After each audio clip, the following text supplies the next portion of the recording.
What I love to do is celebrate those moments where good is recognized and individuality is recognized. So, if you wouldn't mind, could you just share that story with us?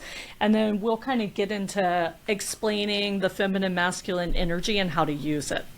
Sure. The story that you're referring to is actually, he was the president of North Americas, and I came out of Wow. petrochemical. So they had this campaign at the time where they were building a pipeline for females in leadership. And the question was to me, can you help us develop this pipeline? And I said, sure. What are you looking for? And the comment was, which really shocked me, and it was a compliment, but I needed to understand. The comment was, can you make them like you? What do you mean by that? Right? And the response was, oftentimes the higher women climb in the corporate ladder, especially into those senior executive positions, they become more masculine. They become more, and this was a male speaking to me. Women tend to become more masculine in the way that they dress. They become more masculine in their, in the way that they present themselves, the way that they speak.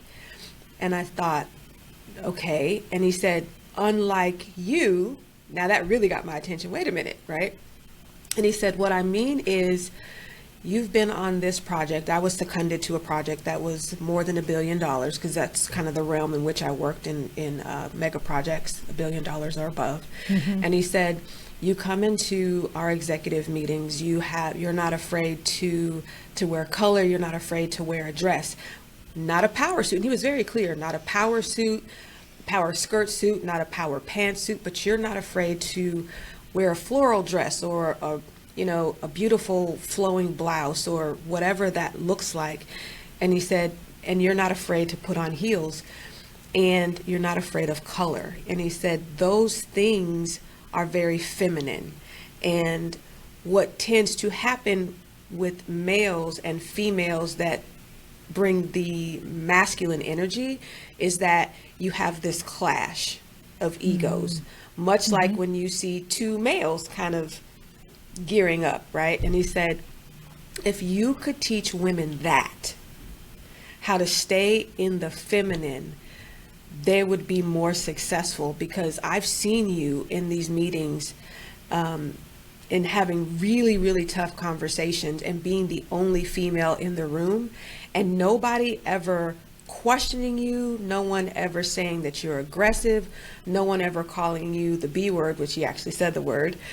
He said, Wow. and that's just always been very impressive to me. And if you could help women do that, we would be so much better off. Because at the same time I was finishing up my degree, I got my degree late, and there was, my degree is in organizational leadership and strategy, and there was a whole course around women in leadership and how women lead. And so during the project, I had to ask some of the male counterparts who their best leader was. And I'm, peer to peer with program directors and project managers in the petrochemical industry. And every single one of them said their best leader was a woman. And that's because we lead in a circular motion. We don't leave gaps. There's no room for ambiguity. And I thought, wow. So having that information coupled with men in business, really secure men in business, let me put that in there. Let me put that caveat. Yeah. Secure men in business really they understand the yin and the yang. They understand the feminine and the masculine and how that balance works. And we as women sometimes are socialized to feel like we must step out of our feminine energy or that feminine side of ourselves and kind of match them. And that's where the conflict comes. Yeah. So there's great power in the feminine.